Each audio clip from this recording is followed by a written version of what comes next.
Olá, bom dia. Colégio Apoio, Português e Gramática, professora Simone Santana. Essa é a aula do ensino médio e nós vamos falar nessa aula sobre a classe das palavras referente aos verbos, tá bom? Essa é a segunda parte, nós tivemos a primeira parte na semana passada e agora nós vamos falar um pouquinho sobre os verbos. Então nós teremos no primeiro bloco as pessoas do verbo, no segundo bloco os tempos dos verbos, e no terceiro os modos dos verbos, né? Lembrando que são flexões, ou seja, são variações que o verbo sofre, tanto na pessoa, quanto no tempo e quanto aos modos. No quarto aí nós vamos falar sobre as atividades. Bom, primeiro falando sobre as pessoas do verbo, nós percebemos que as pessoas do verbo elas são três formas de discurso do verbo, né? São pessoas do discurso, que é a primeira pessoa, a segunda pessoa e a terceira pessoa. A primeira pessoa que é aquela que fala, eu, nós, a gente. Segunda pessoa, com quem se fala, você, tu, vós ou vocês. E a terceira pessoa, de quem se fala, ou seja, a quem se refere, né? Eles ou elas, ele ou ela, ok? Note que as pessoas tu e vós, no português brasileiro, são usuais em apenas algumas regiões do país, né? Essas pessoas do discurso aparecem em textos religiosos e em textos clássicos dos séculos passados. Bom, hoje, atualmente, os meios de comunicação adotam as formas mais comuns, né? Mais coloquiais, como você e vocês, o que torna menos recorrente a forma verbal da segunda pessoa, tu ou vós, né? Então, normalmente a gente sempre vai ver a utilização do você ou de vocês em local, em lugar da segunda pessoa, né? Que é tu ou vós, tu no singular e o vós no plural. Lembrando que as pessoas do verbo, elas sofrem, né, variações concernente à condição do número, que é o singular ou plural, né? A gente já falou sobre isso, singular e plural, na aula passada.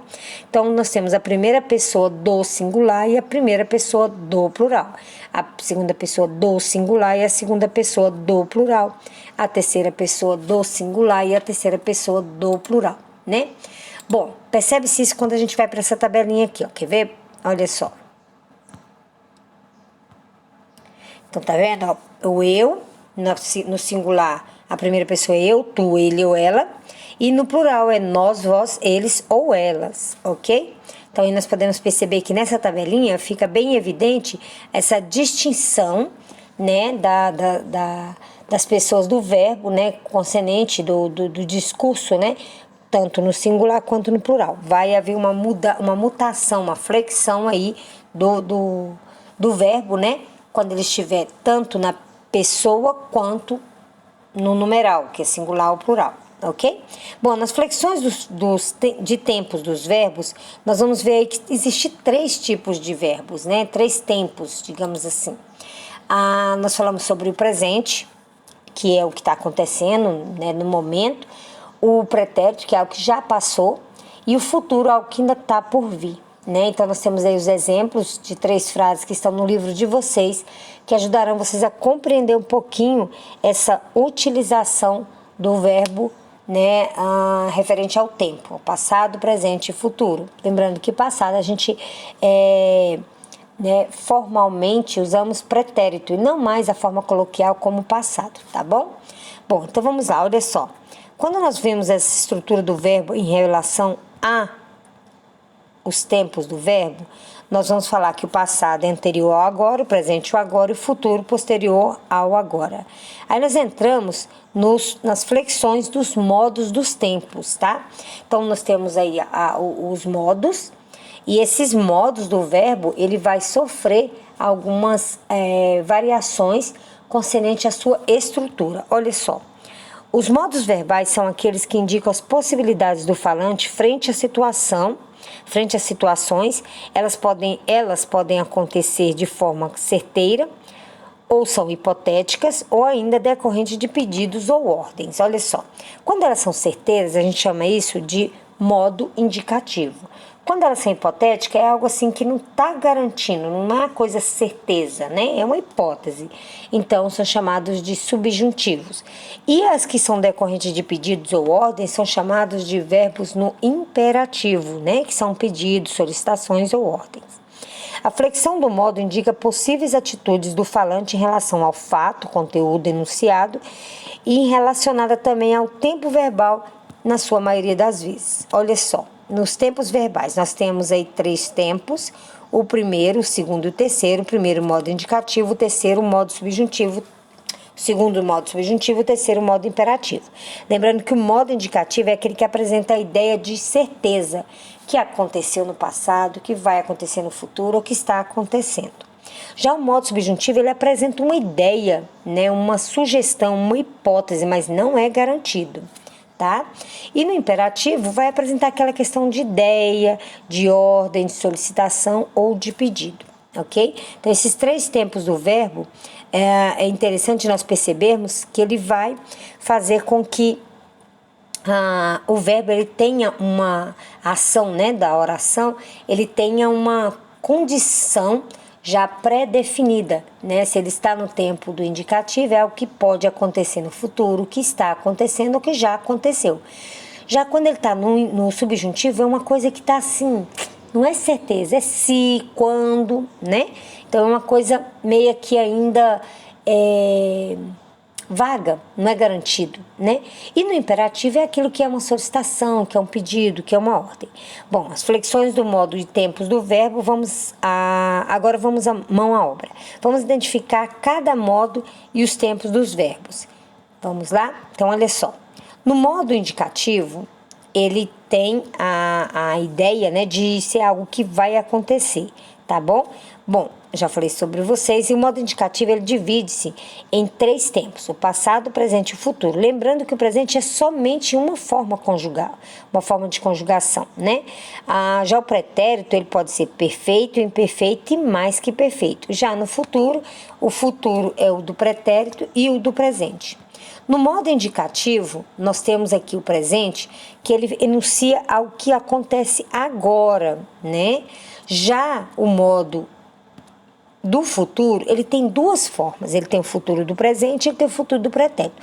O futuro do presente é aquele que garante que algo vai acontecer no futuro. Então, eu cantarei na festa, eu terminarei a tarefa logo que você me der as últimas orientações. Então, é uma garantia que vai acontecer lá no futuro. Só que o futuro do pretérito já denuncia algo que está errado. Se é um futuro e está no passado, parece que está errado, né? Mas, na verdade, é algo que iria acontecer, uma coisa que ia acontecer no futuro, mas que não vai acontecer mais. Por isso, a terminação é sempre no iria, ó. Terminaria a tarefa se você tivesse me dado todas as orientações necessárias, né? Eu gostaria que você trouxesse aquele livro de capa vermelha ali. E traga aquele livro de capa vermelha no imperativo. Então, vocês veem que quando ele é uma garantia de que vai acontecer, né? Eu gostaria, tá lá, ó, uma coisa que é no futuro, mas que não me deu uma certeza. Agora, eu gostaria, né, de contar com a sua presença na festa. Eu gostaria de contar com você na festa, né? Então, quando eu coloco gostaria, eu tô garantindo que quando chegar lá no momento, eu vou ficar feliz que você chegou na festa. Agora, eu gostaria, quer dizer que você, ou a festa não vai acontecer, ou você não é convidado para a festa, né? Então, o uri ali já te dá uma condição de que a ação não é verdadeira, não é uma ação que vai acontecer no futuro, né? Seria uma ação que aconteceria no futuro, mas que não vai acontecer mais. Bom, no modo indicativo ainda nós temos o passado. Aí esse é o que complica um pouquinho para nós, né? Porque a gente fala assim, passado é pretérito. Pretérito é imperfeito, pretérito mais perfeito. Como é que é isso? Então, olha só, o pretérito perfeito indica a ação passada já concluída no momento do discurso. Então, trouxe um recado que eu recebi. Então, eu recebi lá no passado, né? Então, esse é o pretérito perfeito. Agora, o pretérito imperfeito é aquele que termina com ava, né? Então, ele pagava lá no passado, né? Agora, no presente, ele não paga mais. Bom, no mais que perfeito, era se você recuperasse, fizesse, né? Ele bota uma condição, por isso que ele é mais que perfeito. É lá no passado, se você fizesse, se você, embora fizesse análise por anos, não me sentiria pronta para decidir sozinha. Então, o pretérito mais que perfeito indica uma ação passada em relação a outra também passada. Então, se percebe que ele é uma ação em cima de uma outra ação, por isso, todas duas passadas, por isso que é mais que perfeito. Os tempos do modo indicativo: presente, pretérito perfeito, pretérito imperfeito, pretérito mais que perfeito e o pretérito presente, ou futuro do presente e o futuro do pretérito. Lembrando que sempre essas terminações aí ajudam você a identificar que o pretérito imperfeito é o que termina com ava, o pretérito mais que perfeito é aquele que termina com ara, né? Então, o professor explicara o conteúdo quando entrei em sala de aula. Agora, presta atenção, que nesse aí, no pretérito mais perfeito, se colocar o acento, fica explicará, então fica no futuro, né? Então já não é um tempo verbal. Então presta atenção, que quando ele termina com ara sem acento, é mais que perfeito, mas se ele terminar com ara com acento, é futuro, ok? Tá bom? Então vamos lá agora no outro modo, que é o modo subjuntivo. O modo subjuntivo exprime a ideia de incerteza, de hipótese, aquilo que eu falei para vocês lá no negócio, né? Se parasse, se pensasse, se falasse, né? Ou quando você chegar, que você seja feliz. Então o subjuntivo ele tem três tempos, né? O presente, o pretérito imperfeito e o futuro. Então, olha só, no presente, aqui, no presente, peraí, deixa eu botar aqui. No presente é usado em situações comunicativas para expressar um desejo ou fato duvidoso. Já no passado, ele quer indicar situações comunicativas para indicar uma concessão no momento passado, tá? De conceder, que cedeu em um momento passado. Já no futuro, ele traz uma hipótese, né, para o futuro. Então, olha só, no presente, tá aí o exemplo. Espero que você seja imensamente feliz, transfere um desejo, um fato duvidoso. No pretérito imperfeito, indica uma condição, concessão, né? Se você recuperasse, ou seja, se você fizer isso, você recebe aquilo. Embora fizesse análise, então o imperfeito, ele traz, né, uma condição, uma concessão, um momento, em um momento passado, ou seja, o si está muito envolvido aí, né, porque é uma condição.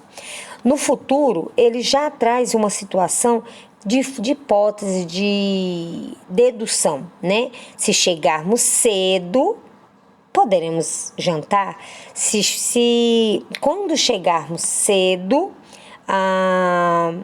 será uma boa oportunidade de fazermos mais trabalhos, né? Então, olha só, quando nós pegamos o verbo no futuro, é algo que é uma hipótese, né? Não é uma coisa garantida, né? Porque é subjuntivo. Já no imperfeito, ele traz consigo uma condição. Se você fizer isso, você recebe aquilo, é condicional. Já no presente, ele traz um desejo, mas não é algo garantido, é um fato duvidoso, tá? Então, os tempos do modo subjuntivo: presente, pretérito imperfeito e futuro. Bom, nós vamos agora para o modo imperativo, que é um dos que eu gosto demais, porque ele exprime ideia de ordem, né? Ideia de pedido, de solicitação. Então, olha só, o modo imperativo, ele tem, né, dois tempos, que é o afirmativo ou o negativo. Ou você manda ou você desmanda. Olha o exemplo. No afirmativo, aqui, é essa parte que eu quero. No afirmativo, o modo imperativo, ele é usado em situações comunicativas cujo propósito é emitir conselhos, ordens e convites, pedidos, sugestões e recomendações. É muito comum ser usado em cartazes, em panfletos, em propagandas, anúncios publicitários, manuais de instruções, tá? Ele sempre é utilizado, ele não é flexionado na primeira pessoa do singular e ele faz com que a sua condição possa, né, a sua situação possa ser uma ordem, uma condição, sugestão, pedido, recomendação positiva ou negativa, como está aqui no exemplo. Impeça todos os casos de preconceito que encontrar pelo caminho. Não participe, tá vendo? Ó, participe e o não aqui negativo. Não participe de nenhuma situação de preconceito. Então, modo imperativo no presente, no imperativo afirmativo, no presente do indicativo, né? No imperativo afirmativo, no presente do subjuntivo e no imperativo negativo, que é para você poder ter uma noção de como que isso como ele é utilizado dentro da forma imperativa. Porém, lembrando que não há verbo na primeira pessoa, conjugado na primeira pessoa do modo imperativo, nem no afirmativo, nem no negativo. 4. Vamos para as atividades. Bom, agora vamos às atividades, não esquecer do cabeçalho, né? Tá aí, colocando que é semana 11. As atividades é a questão na página 179, a questão 2 na página 182, a questão 3 na página 17, na página 185, a número 17, a questão 4, a número 24 da página 188 e a questão 5, a página 190, a questão número 27, ok? Bom, no mais, entregar essas atividades na escola até o dia 12 de abril, tá bom? Lembrando que tem que estar em folhas e com cabeçalho, tá bom? E tenha uma boa semana.